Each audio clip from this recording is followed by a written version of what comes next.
طاہر گورا کے شو بلا تکلف میں حلیمہ سعدیہ آپ کو خوش آمدید کہتی ہوں۔ آپ ٹیگ ٹی وی کے یوٹیوب چینل کو سبسکرائب کیجئے اور ڈونیٹ کے بٹن کو کلک کر کے ہمیں کنٹریبیوٹ کر سکتے ہیں۔ آج کے شو میں ہم بات چیت کریں گے پاکستان کے نہ ختم ہونے والے انریسٹ پر۔ یہ پہلو بھی ڈسکس کریں گے کہ پاکستان کے فیلڈ مارشل کو فیلڈ مارشل کیوں کہا جا رہا ہے۔ بھارت ایس سی او سمٹ سے کوارڈ سمٹ تک دہشت گردی کے مسئلہ پر زور کیوں دے رہا ہے۔ امریکہ کینیڈا ٹریڈ ڈیل کا فیوچر کیا ہے۔ اسرائیل حماس کے بیچ کیا جنگ بندی ممکن ہے؟ تو چلیے بات چیت کا آغاز کرتے ہیں پاکستان کے نہ ختم ہونے والے انریسٹ کی صورتحال پر۔ پاکستان میں روزانہ کی بنیادوں پر بم دھماکے ہو رہے ہیں، لوگ مر رہے ہیں، اور پاکستان میں اس نہ ختم ہونے والے انریسٹ پر آپ کیا تبصرہ کرنا چاہیں گے طاہر گورا صاحب؟ دیکھیے، پاکستان کا یہ نہ ختم ہونے والا جو انریسٹ ہے، یہ بڑے سالوں سے بلکہ بہت ڈیکیڈ سے چلا آ رہا ہے۔ یہ کوئی نیا نہیں ہے۔ نیا چونکہ سوشل میڈیا کا زمانہ ہے، اب 2-1 سالوں سے سوشل میڈیا پہ باتیں بہت گمبھیرتا کے ساتھ اور بہت سینسیشنلزم کے ساتھ آگے بڑھتی ہیں، تو لوگوں کو ویسے بھی یاد نہیں رہتا کہ ماضی میں کیا ہوتا رہا ہے، پاسٹ میں کیا ہوتا رہا ہے۔ پاکستان کے پاسٹ میں بھی ایسا ہی ہوتا رہا ہے، لیکن اب ظاہر ہے پاسٹ میں جو کچھ وہاں پہ انریسٹ کی وجہ سے ہوتا چلا آ رہا تھا، وہ اب ملٹیپلیکیشن کے فیکٹر کی وجہ سے بہت تیزی کے ساتھ آگے بڑھ گیا ہے۔ تو میں یہ سمجھتا ہوں کہ جو کچھ پاکستان میں اس وقت ہو رہا ہے، جو بم دھماکے ہو رہے ہیں، لوگ مر رہے ہیں، اور اس کے ساتھ ساتھ وہاں پہ سچویشن بہت ہی ڈائر نوعیت کی ہے، وہ واقعی ہی پاکستان کو ایک بہت ہی مشکلات میں ڈال رہے ہیں سارے کے سارے واقعات۔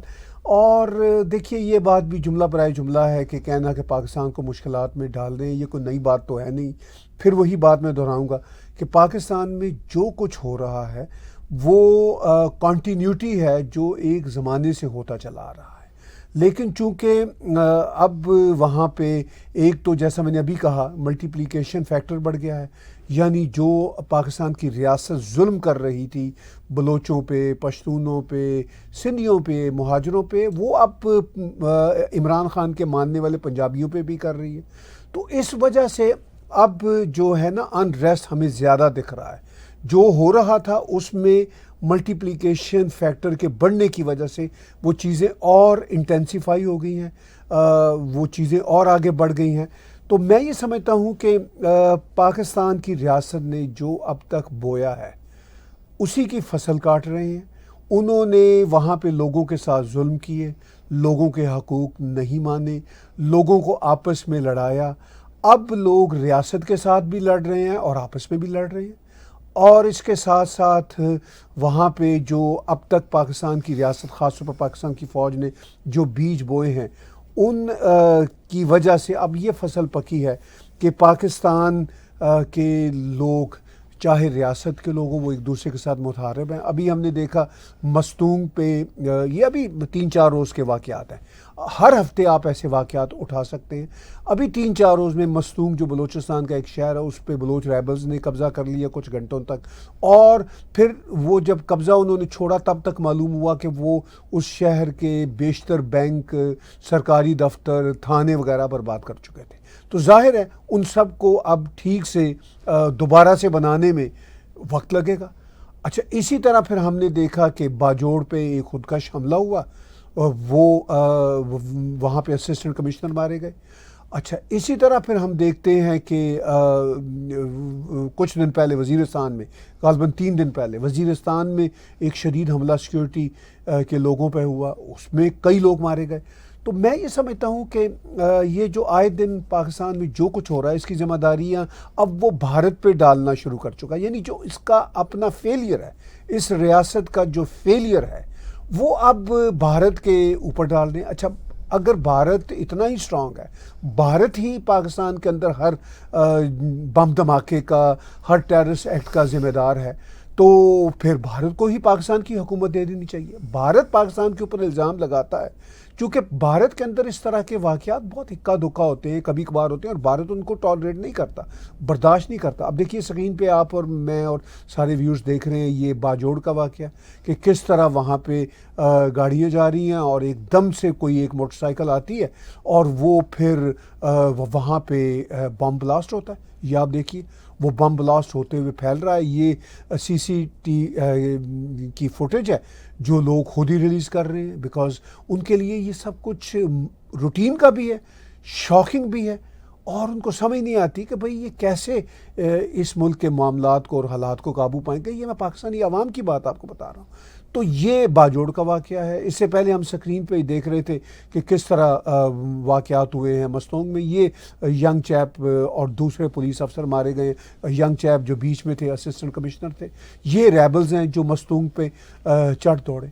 بھئی ریبلز کے ساتھ، بلوچ ریبلز کے ساتھ جو برا سلوک ہوا ہے تو ظاہر ہے وہ اس کے بدلے تو لیں گے ریاست سے۔ یہ وہ سیکیورٹی آفیسرز ہیں جو پچھلے دنوں ابھی 3 یا 4 روز پہلے وہ نارتھ وزیرستان میں مارے گئے تھے۔ تو میں یہ سمجھتا ہوں کہ یہ جو فیلڈ مارشل صاحب پریڈیں کر رہے ہیں اور لوگوں کو بڑے بڑے بھاشن دے رہے ہیں، یہ اب معاملات پاکستان کے بہت ہی جسے کہتے ہیں نا ڈیٹوریشن کے لیول پہ آ چکے ہیں۔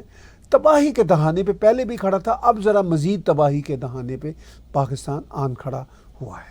تو چلیے سوال یہ پیدا ہوتا ہے کہ پاکستان کے فیلڈ مارشل کو سوشل میڈیا پر پاکستانی فیلڈ مارشل کیوں کہہ رہے ہیں، اور اس کے ساتھ ساتھ پاکستان کی آرمی پاکستانیوں کی نظر میں اپنا امیج کیوں بحال نہیں کر پائی اپنی تمام تر خواہش اور کوشش کے باوجود؟ دیکھیے خواہش تو ان کی رہتی ہے کہ پاکستان کی عوام کو چورن چٹائیں، اور پہلے تو وہ کوشش کر کے پاکستان کی عوام کو اپنے ساتھ ایفیلیٹ کر لیتے تھے، لیکن اب پاکستان کی عوام پاکستان کی فوج کے ساتھ ایفیلیٹ نہیں ہو رہی جب سے عمران خان جیل میں ہے، کیونکہ عمران خان کو پاکستان کی عوام میں سے آلموسٹ 70-80% لوگ چاہتے ہیں۔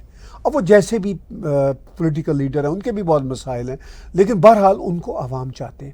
تو اب عوام دیکھ رہی ہے کہ بھئی یہ وہ ہماری فوج ہے جس کو ہم پوجا کرتے تھے، جس کو ہم اپنی چہیتی فوج کہا کرتے تھے، جو ہمیں ہی مار رہی ہے۔ پہلے تو جو پاکستان کی عوام کی اکثریت ہے وہ پنجابی ہے، وہ یہ سمجھتے تھے کہ اچھا یہ بلوچ غدار ہوتے ہیں، پشتون غدار ہوتے ہیں، سندھی بھی غدار ہوتے ہیں، مہاجر بھی غدار ہوتے ہیں، تو بس ہم ہی صرف اور صرف اچھے محب الوطن ہیں۔ تو وہ فوج کے ترانے گایا کرتی تھی۔ اب جب سے فوج نے ان کے اوپر بھی کریک ڈاؤن کرنا شروع کر دیا تو وہ کہتے ہیں کہ بھئی یہ کیا۔ اسی لیے پاکستان کی عوام کی اکثریت سوشل میڈیا پہ، ٹویٹر ہو، انسٹاگرام ہو، فیس بک ہو، ایون یوٹیوب پہ ولاگز آ رہے ہیں، وہ سب کے سب اس فیلڈ مارشل کو، جو جنرل عاصم منیر اس کو فیلڈ مارشل کہہ رہے ہیں۔ پاکستان کو ہمیشہ سے لوگ فیلڈ سٹیٹ کہتے تھے، اب مجھے یہ کہنا پڑ رہا ہے کہ پاکستان فیلڈ سٹیٹ ہے، فیلڈ مارشل کا، یعنی فیلڈ مارشل کا فیلڈ سٹیٹ ہے Pakistan.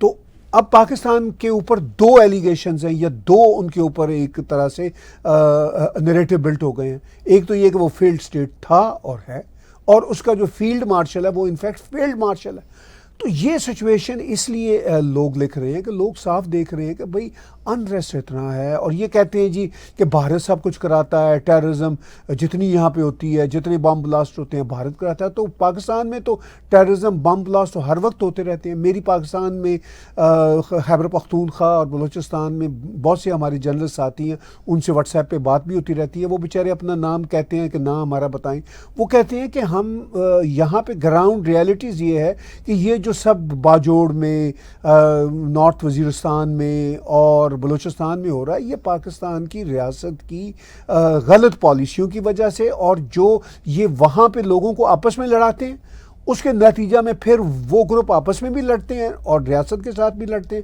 And on top of that یہ چونکہ بلوچوں کو مارتے ہیں، پشتونوں کو مارتے ہیں، پھر اس کے نتیجے میں وہ سوچتے ہیں کہ ہمیں تو انہوں نے مار ہی دینا ہے، وہ پھر پاکستان آرمی کے اور سیکیورٹی اداروں پہ حملے کرتے ہیں، اور جس کے نتیجہ میں یہ سب کچھ ہو رہا ہے۔ اسی طرح جو ٹی ٹی پی کے لوگ ہیں، ٹی ٹی پی کے لوگ جو ہیں وہ خود پاکستانی جہادی آرمی کے بنائے ہوئے لوگ ہیں۔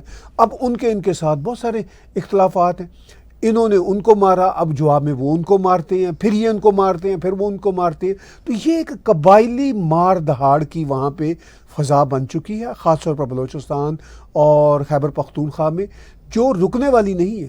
تو اب جو پاکستانی لکھ رہے ہیں فیلڈ مارشل کو فیلڈ مارشل، وہ اس لیے لکھ رہے ہیں کہ پنجابی بھی آگے بڑھ چڑھ کے یہ بات لکھ رہے ہیں اور پاکستانی فوج کے خلاف اپنی نفرت کا اظہار کر رہے ہیں. دوسرے تو پہلے ہی کر رہے تھے.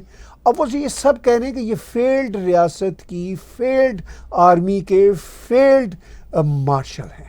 بھارت نے ایس سی او سمٹ کی جوائنٹ سٹیٹمنٹ اس لیے سائن کرنے سے انکار کر دیا کہ اس میں پہلگام کی دہشت گردی کا چرچا نہیں تھا.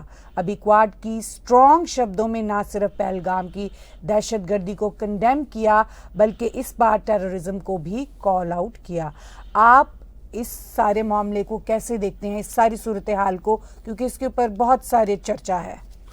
دیکھیے، بھارت نے ایس سی او کے سمٹ میں جو آلموسٹ ایک ویک پہلے شنگھائی میں ہوا تھا، اس میں جو جوائنٹ سٹیٹمنٹ تھی اس کو سائن کرنے سے اس لیے انکار کیا کہ اس میں چائنا اور پاکستان کی وجہ سے بلوچستان کے انریسٹ کا ذکر تھا، مگر پہلگام کی ٹیررزم کا ذکر نہیں تھا. تو اس وقت وہاں پہ راجناتھ جی بھارت کے ڈیفنس منسٹر موجود تھے، تو انہوں نے صاف کہا کہ بھئی ہم کسی ایسی جوائنٹ سٹیٹمنٹ پہ سائن نہیں کریں گے جس میں پہلگام کی ٹیررزم کا ذکر نہ ہو. ابھی کواد میں جے شنکر جی نے اپنے انٹروڈکٹری ریمارکس میں ابھی 1 جولائی کو ہی کہا ہے کہ بھئی یہ جو دہشت گردی پہلگام میں ہوئی ہے اور جو ہمارے یہاں کراس بارڈر ٹیررزم ہوتی ہے، اس کا اگر چرچا یا اس کے کنسرنز ہمارے جو ممبر اسٹیٹ دیش ہیں، جو امریکہ، جاپان اور آسٹریلیا، اگر وہ شیئر نہیں کریں گے تو بات نہیں بنے گی. اسی لیے جب کواد کی اب جوائنٹ سٹیٹمنٹ آئی ہے تو اس میں نہ صرف پہلگام کی جو ٹیررزم ہے اس کو کنڈیم کیا گیا، بلکہ اس میں کراس بارڈر ٹیررزم کو کنڈیم کیا گیا. اب پاکستانی اپنے خوش ہونے کے لیے یا ان کے جو اسلامسٹ ساتھی ہیں الجزیرہ جیسے یا چائنیز، وہ یہی کہیں گے کہ دیکھیے جی بھارت اس میں بھی کوئی کامیاب نہیں رہا، کواد کے موقع پر بھی پاکستان کا نام نہیں آیا. بھائی وہ تو ڈپلومیٹک کارن کی وجہ سے پاکستان کا نام ڈائریکٹ نہیں آیا، مگر پہلگام ٹیررزم کا ذکر ہونا، اس کو مینشن کرنا اس سٹیٹمنٹ میں، یہ پاکستان کا ہی نام ہے. اچھا، پھر اس سے بھی بڑا نام، چونکہ کراس بارڈر ٹیررزم کی بات بھارت ہی کرتا ہے پاکستان کے خلاف، اور دنیا میں شاید ہی کوئی دیش کرتا ہو. وہ اگر دنیا کے ڈفرینٹ نیبرز کے آپس میں کوئی اختلافات ہیں تو وہاں ٹیررزم کی بات نہیں ہوتی اور کئی باتیں ہوتی ہیں، مگر کراس بارڈر ٹیررزم کی جو اصطلاح ہے وہ بھارت کی پاکستان کے لیے ہے. تو اب کراس بارڈر ٹیررزم کا فریز ایز اٹ از اس کواد کی سٹیٹمنٹ میں آنا بھارت کی بہت بڑی نہ صرف ڈپلومیٹک کامیابی ہے، بلکہ یہ ایک ایسی ریالٹی ہے جو بھارت نے اسرٹ کر دی ہے. کیونکہ میں اب یہ جو ہے نا ڈپلومیٹ قسم کی کامیابیاں یا آپٹکس، ان کا بھی کوئی بہت بڑا قائل نہیں رہا، اس میں بھی کوئی وزن نہیں ہوتا. مجھے وہ باڈی لینگویج اور لینگویج یاد ہے ابھی 2 روز پہلے ہی جب بھارت کے فارن منسٹر جے شنکر صاحب نے امریکہ میں کواد کے 4 منسٹرز میں سے ایک منسٹر ہونے کے ناطے باقی 3 منسٹرز کو ایڈریس کرتے ہوئے کہا کہ آپ کو ایز ممبر اسٹیٹ ہمارا ساتھ دینا ہوگا. تو ان کی لینگویج اور باڈی لینگویج اتنی اسرٹیو تھی. تو میں دیکھ رہا تھا کہ پیچھے جو کھڑے ہوئے تھے، آسٹریلیا کی فارن منسٹر، امریکہ کے اسٹیٹ سیکرٹری، جاپان کے فارن منسٹر، وہ سب کے سب جیسے کہہ رہے تھے کہ بھائی ہم آپ کی بات سن رہے ہیں، مان رہے ہیں اور ہم آپ کا ساتھ دیں گے. وہ بڑے تینوں جو تھے اوبیڈینٹ قسم کے دکھائی دے رہے تھے، اس لیے کہ بھارت اسرٹ کرنے کی پوزیشن میں ہے، بھارت کے پاس اس کے آرگومنٹ ہے، بھارت کے پاس ثبوت ہیں. تو بھارت نے کہا کہ بھائی آپ کو کرنا ہوگا، ساتھ دینا ہوگا. تو انہوں نے اسی لیے کواد کی سٹیٹمنٹ میں بھارت کے اس نقطہ نظر کو کہ پہلگام کی ٹیررزم کو کنڈیم کیا جائے، اس کو بھی کنڈیم کیا. اور اس سے بڑی بات، کراس بارڈر ٹیررزم کا ذکر کیا اور کہا کہ یہ کراس بارڈر ٹیررزم نہیں ہونی چاہیے. اور آف کورس دنیا میں کراس بارڈر ٹیررزم پاکستان یا تو افغانستان میں کرتا ہے مگر یا پھر بھارت میں کرتا ہے, مگر بھارت کی طرف سے چونکہ یہ ٹرمینالوجی بہت یوز ہوتی ہے تو اسی لیے یہ ٹرمینالوجی اب پاکستان اور بھارت کے بیچ سمجھی جاتی ہے. تو اسی لیے پاکستان کا نام اگر اس اسٹیٹمنٹ میں نہیں بھی آیا تو بھی کراس بارڈر ٹیررزم, پہلگام کی ٹیررزم کے ذکر سے, چرچا سے صاف واضح ہو گیا کہ کوارڈ کے چاروں دیش اس معاملے پہ آن بورڈ ہیں اور وہ پاکستان کو کہہ رہے ہیں, شٹ اپ کال دے رہے ہیں اور کہہ رہے ہیں کہ بھئی آپ یہ کام اب فردر نہیں کر سکتے. چلیے اب آتے ہیں امریکہ کینیڈا ٹریڈ ٹاکس کی طرف. امریکہ اور کینیڈا کی ٹریڈ ٹاکس کی گاڑی رک کر چل رہی ہے, اس کی کیا وجہ ہے اور کیا دونوں دیشوں کے بیچ کوئی ٹریڈ ٹاک کامیابی کے ساتھ ہونی ممکن ہے یا ہو سکے گی؟ اس پر تھوڑی سی روشنی ڈالیے. دیکھیے امریکہ کینیڈا کی جو ٹریڈ ٹاک ہے وہ جب سے پریزیڈنٹ ٹرمپ نے دوسری بار آفس سنبھالا ہے وہ بڑی شدت سے چل رہی ہے. اب لاسٹ ویک یہ ہوا تھا کہ پریزیڈنٹ ٹرمپ نے ایک دم سے کہا کہ بھئی میں یہ جو ٹریڈ ٹاک ہے اس کو ٹرمینیٹ کرتا ہوں, چونکہ کینیڈا کو ہینڈل کرنا, ڈیل کرنا بڑا مشکل کام ہے. اور کینیڈا کی طرف سے ایک سروسز سیل ٹیکس تھا, تو ڈیجیٹل سروسز سیل ٹیکس, تو وہ انہوں نے کہا کہ یہ بہت گھٹیا, یہ ہماری کمپنیوں کو, امیزون, میٹا اور دوسری کمپنیوں کو یہ متاثر کر رہا ہے. تو پھر all of sudden mark Karni نے لاسٹ سنڈے کو کہا کہ نہیں جناب ہم اس ٹیکس کو ختم کرتے ہیں. اچھا, اس کے بعد پھر پریزیڈنٹ ٹرمپ نے کہا کہ اگرچہ کینیڈا کے ساتھ ٹریڈ ٹاک کرنا بڑا مشکل کام ہے, یہ بڑا مشکل دیش ہے, لیکن اب چونکہ مارک کارنی نے اس کنٹروورشل ڈیجیٹل سیلز ٹیکس کو ختم کر دیا ہے تو ہم ٹریڈ ٹاک کو ریزیوم کریں گے. تو اب کینیڈا اور امریکہ کے بیچ یہ جو ٹریڈ ٹاک ہے یہ جب سے پریزیڈنٹ ٹرمپ نے آفس سنبھالا ہے یہ اسی طرح ہو رہی ہے. کبھی چلتی ہے ٹریڈ ٹاک آگے, پھر ایک دم سے رک جاتی ہے, ٹیرف لگتے ہیں, پھر دونوں طرف سے ٹیرفس کا تبادلہ ہوتا ہے, پھر ایک دم سے دونوں طرف سے کوئی نیگوسیشن ہوتی ہے, پھر وہ آگے گاڑی ٹریڈ ٹاک کی چل پڑتی ہے, پھر رک جاتی ہے. ابھی G7 کے موقع پر پریزیڈنٹ ٹرمپ کینیڈا آئے ہوئے تھے 16 جون کو, تو انہوں نے کہا کہ جی 30 ڈیز میں ٹریڈ ٹاک ہمارے بیچ میں یا ٹریڈ ڈیل جو ہے وہ ہمارے بیچ ہو جائے گی. تو اس G7 میں میٹنگ کے دوران بڑی ہوپ بنی تھی, پھر وہ ایک دم سے اسرائیل اور ایران کی جنگ کی وجہ سے G7 کے سمٹ کو ادھورا چھوڑ کے تو واپس چلے گئے. پھر اس کے کچھ دن بعد انہوں نے کہا جی کہ میں ٹرمینیٹ کرتا ہوں, ان کے ساتھ ٹریڈ ٹاک نہیں ہو سکتی. پھر گاڑی رک گئی. اب پھر پرائم منسٹر مارک کارنی نے کہا کہ نہیں جناب ہم آپ کا یہ مطالبہ قبول کرتے ہیں, جو ڈیجیٹل سیلز ٹیکس ہے ہم اس کو ایلیمنیٹ کرتے ہیں. تو پریزیڈنٹ ٹرمپ نے کہا کہ ٹھیک ہے, اگرچہ ان سے بات چیت کرنا بڑا مشکل ہے, یہ بڑا مشکل دیش ہے, لیکن چونکہ انہوں نے ڈیجیٹل سیل ٹیکس کو ریموو کیا, ٹریڈ ٹاک پھر شروع کر دیتے ہیں. کوئی پتہ نہیں آگے چل کے پھر یہ رک جائے, پھر یہ چل پڑے. تو یہ اسی طرح چلتی رہے گی. آپ کا بنیادی سوال کہ کیا یہ ٹریڈ ڈیل کینیڈا اور USA کے بیچ ہو سکے گی؟ ہونی تو چاہیے. ان تمام تر ہکپس کے باوجود کینیڈا اور US کے بیچ میرا یہ خیال ہے کہ ٹریڈ ڈیل ہو جائے گی. ایسا نہیں ہے کہ ٹریڈ ڈیل نہیں ہو جائے گی. ایک تو یہ کہ ہم بہت قریب ہیں ایک دوسرے کے, دوسرا یہ ہے کہ ہمارے پرانے رشتے ہیں, ہماری ٹریڈ بھی بہت بڑی ہے آپس میں. تو اس ساری صورتحال میں پرائم منسٹر مارک کارنی بھی سمجھتے ہیں کہ بھئی ان کے لیے یا ہم کینیڈینز کے لیے یہ ٹریڈ ڈیل ہونا بہت ضروری ہے.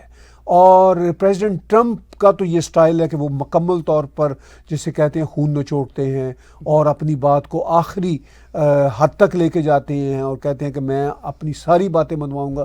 تو میرا یہ خیال ہے کہ اب پریزیڈنٹ ٹرمپ کو بھی اندازہ ہے کہ بھئی اگر وہ ساری باتیں نہیں تو زیادہ تر تو اپنی منوا لیں گے, لیکن کینیڈا کو کچھ نہ کچھ تو کنسیشن دینا پڑے گا. کینیڈا کو بھی پتہ ہے کہ ہم پریزیڈنٹ ٹرمپ کی اگر ساری باتیں نہ بھی مانیں تو ہمیں بہت ساری باتیں ماننا پڑیں گی کیونکہ ہمارے پاس کوئی آپشن نہیں ہے.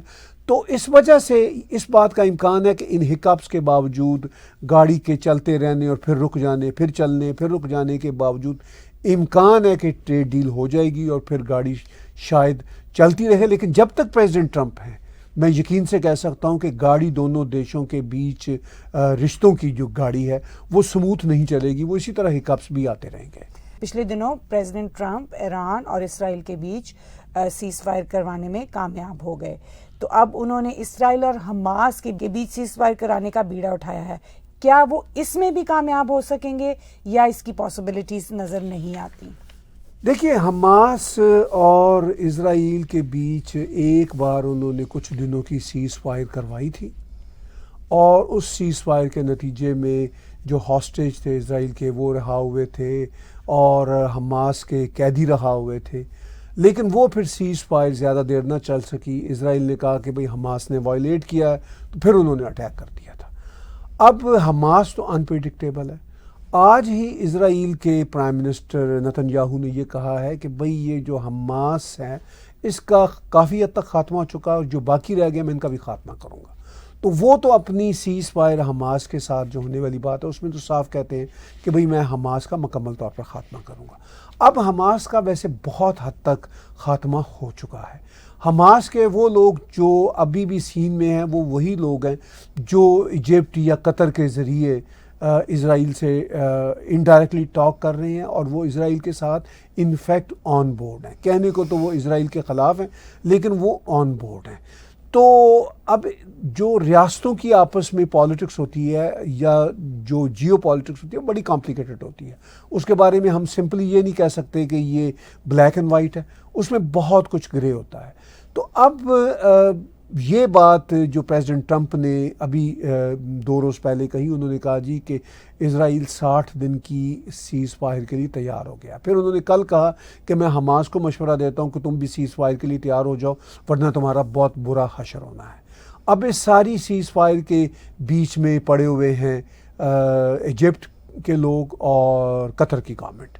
اب ایجپٹ کی گورنمنٹ، قطر کی گورنمنٹ پوری کوشش کر رہی ہے کہ بھئی یہ سیز فائر ہو جائے، کیونکہ ان دونوں حکومتوں پہ اور باقی عرب دیشوں پہ بھی دباؤ یہ ہے کہ وہ فلسطینیوں کو اپنے ملکوں میں تو گھسنے نہیں دیتے، لیکن عرب ہونے کے ناطے وہ ان کے حق میں آواز اٹھاتے رہتے ہیں۔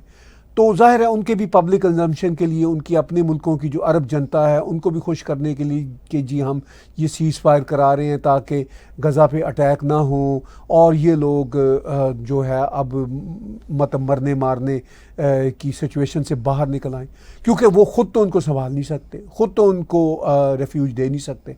تو پھر تمام عرب دیش یہی کوشش کر رہے ہیں کہ امریکہ کے ذریعے قطر بیچ میں پڑا ہوا ہے تو وہ کسی طرح سے سچویشن سیز فائر کی طرف چلی جائے۔ اور حماس جو ہے وہ چونکہ ایران کی بات سنتا تھا، ایران بھی اب بہت حد تک کمزور ہو چکا ہے، اس کی بھی کمر ٹوٹ چکی ہے۔ تو اب آلریڈی حماس کی اپنی کمر بری طرح ٹوٹ چکی ہے، حزب اللہ کی کمر ٹوٹ چکی ہے، اور اب ان کا جو مائی باپ آقا تھا ایران، اس کی بھی کمر ٹوٹ چکی ہے۔ تو اس کے نتیجہ میں اب یہ لگتا ہے کہ چونکہ اس طرح کے حالات ہیں کہ ان لوگوں کے پاس اب لڑنے کی کیپیبلٹی نہیں رہی حماس کے پاس یا جہادی قوتوں کے پاس، تو اس لیے ان کی صلح کا امکان ہے فار دا ٹائم بینگ۔ صلح تو نہیں کہنا چاہیے، صلح ایک بڑا لفظ ہے، سیز فائر کا امکان ہے۔ اب کہا جاتا ہے کہ ابھی بھی حماس یا اسلامک ایکسٹریمسٹوں کے پاس، ٹیررسٹوں کے پاس ابھی بھی شاید کو 50 کے قریب ہاسٹیج ہیں، جن میں سے کہا جاتا ہے کہ شاید 25-30 مارے جا چکے ہیں، ان کی شاید لاشیں رہ گئی ہیں، کوئی 20 کے قریب کہتے ہیں کہ ابھی بھی شاید زندہ ہیں ان کے پاس۔ اسرائیل چاہتا ہے کہ وہ ہاسٹیج ان کو مل جائیں تاکہ ہاسٹیج والا جو چیپٹر ہے وہ ختم ہو، ان کے اپنے دیش کے اندر ان کے اوپر بہت دباؤ ہے۔ دوسرا اسرائیل کا یہ خیال ہے کہ اب ہم نے کافی کمر توڑی ہے، نہ صرف حماس کی، حزب اللہ کی، بلکہ اس کے باپ ایران کی بھی کمر توڑ دی ہے۔ تو اب چونکہ اس طرح کی فضا ہے تو ٹھیک ہے، اب ہم آپریشن کو روک سکتے ہیں، اور آپریشن کو روکنے کے بعد پھر ہم گراؤنڈ آپریشن شاید ملٹریلی نہیں کریں گے، ہم ڈھونڈ لیں گے اگر جو بھی جہادی بچے ہوں گے ان کا بھی صفایا کر دیں گے۔ چلیے، تو پھر اب سوال یہ ہے کہ امریکہ کے ایران کی نیوکلیئر سائٹس پر حملوں کے بعد ایران اب دھمکیاں دینے سے باز آ گیا ہے، تو کیا اب مڈل ایسٹ میں امن آنے کے امکانات ہیں ایران کی اس تمام تر صورتحال کے بعد؟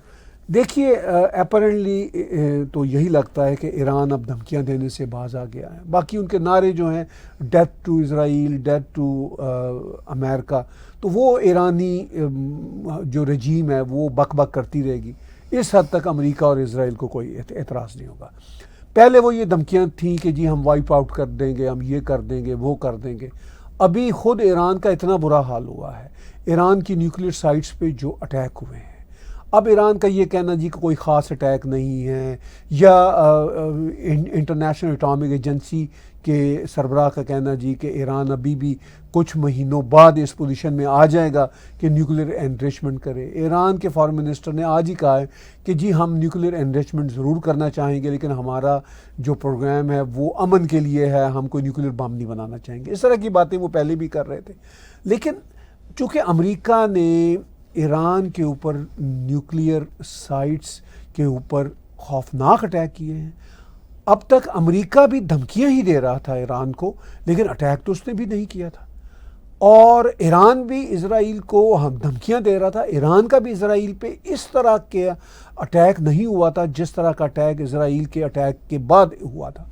تو ان سب دیشوں نے، ایران نے، اسرائیل نے اور امریکہ نے، اور ان تینوں کے علاوہ ارد گرد کے دیشوں نے، سب نے دیکھ لیا کہ یہ دھمکیاں نہیں تھیں. اب جس نے جو کرنا تھا وہ کر لیا، اور اس کر لینے کے بعد کیا ہوا ہے، اب ایران کے ان نیوکلیئر سائٹس پہ ہو سکتا ہے کوئی بہت نقصان نہ ہوا، ہو سکتا ہے درمیانے درجے کا نقصان ہوا، ہو سکتا ہے کافی نقصان ہوا. اس سے فرق نہیں پڑتا. فرق اس بات سے پڑتا ہے کہ ایران کے اوپر امریکہ کا حملہ ہو چکا ہے، اور اب امریکہ کسی وقت بھی ایران پہ حملہ کر سکتا. اب یہ دھمکیوں والی بات نہیں ہے، اب یہ ریالٹی میں ڈھل چکی ہے بات کہ بھئی ایران کی نیوکلیئر سائٹس پہ امریکہ کا حملہ ہوا تھا، اور اگر امریکہ خوش نہ ہوا آنے والے سمے میں، اور امریکہ کو لگا کہ ان کے ہاں nuclear enrichment for nuclear bombs کا کام پھر شروع ہو چکا ہے، تو وہ اب بڑی آسانی سے آ کے دوبارہ حملہ کر دے گا. کیونکہ جب ایک بار آپ اس طرح کا حملہ کر دیں، پھر آپ بار بار کر سکتے ہیں، پھر آپ کو کوئی روک ٹوک یا جھجک نہیں رہتی. تو اس ساری صورتحال میں اب چونکہ ایران کو اندازہ ہو گیا ہے کہ بھئی دھمکیاں ہم اب اس طرح کی نہیں دے سکتے، ہماری پوزیشن بھی نہیں ہے، نہ ہمارے پاس اکنامک امپاورمنٹ ہے، اور نہ ہمارے پاس ملیٹریلی اس طرح کی کیپیسٹی ہے، نہ روس ہمیں سپورٹ کر رہا ہے، نہ چائنا سپورٹ کر رہا ہے. تو اس لیے بہتر یہ ہے کہ پبلک کنزمپشن کے لیے ایک دوسرے کے خلاف تھوڑی بہت بات چیت ضرور کرتے رہیں، لیکن اب اس راستے پہ نہ چلا جائے. ورنہ ایران کی اپنی رجیم خود ایرانیوں کی نگاہ میں اتنی ان پاپولر ہے، اور وہ ایرانیوں کو آف کورس پتہ ہے، یعنی ایرانی رجیم کو پتہ ہے کہ بھئی ہماری اپنی رجیم ایرانیوں کے سامنے اتنی پاپولر ہے. اب اگر امریکہ نے کوئی اٹیک کر دیا، ہماری رجیم چینج ہو گئی، تو ہم بھی سارے مارے جائیں گے، اور پھر ایران کے حوالے سے جو ان کا کنٹرول ہے وہ بھی ختم ہو جائے گا، اور جو رہی صحیح کسر رہ گئی ہے یا جو رہی صحیح عزت رہ گئی ہے وہ بھی مٹی میں مل جائے گی. تو اب میرا یہ خیال ہے کہ ان سب حقائق کو سامنے رکھتے ہوئے ہم امید کر سکتے ہیں کہ ایران اب لانگ لاسٹنگ پیس کی طرف جائے گا. یہ الگ بات ہے کہ ایران کی رجیم کو ان کی جنتا سے آنے والے مہینوں سالوں میں کتنا ٹف ٹائم ملتا ہے، یہ ایک الگ بحث ہے. مگر ایران ضرور اب اسرائیل اور امریکہ کے ساتھ پیس ڈیل کی طرف یا سیز فائر، مطلب sort of long term cease fire کی طرف جانا چاہے گا. تیزی سے بڑھتی ہوئی انریسٹ کی سچویشن دنیا میں، اور اس کے ساتھ ساتھ جنگی صورتحال اور جیو پولیٹیکل چینجز کے اوپر تبصرے ہم آپ کے لیے لاتے رہیں گے. آج کا بلا تکلف شو طاہر گورا اور میرے ساتھ دیکھنے کا بہت بہت شکریہ. آپ ہمارے ٹیگ ٹی وی کے یوٹیوب چینل کو سبسکرائب کیجئے. ہمارے اسی چینل پر موجود ڈونیٹ کے بٹن کو دبا کر آپ پیٹریون، پے پال یا کریڈٹ کارڈ کے ذریعے ڈونیٹ کر سکتے ہیں.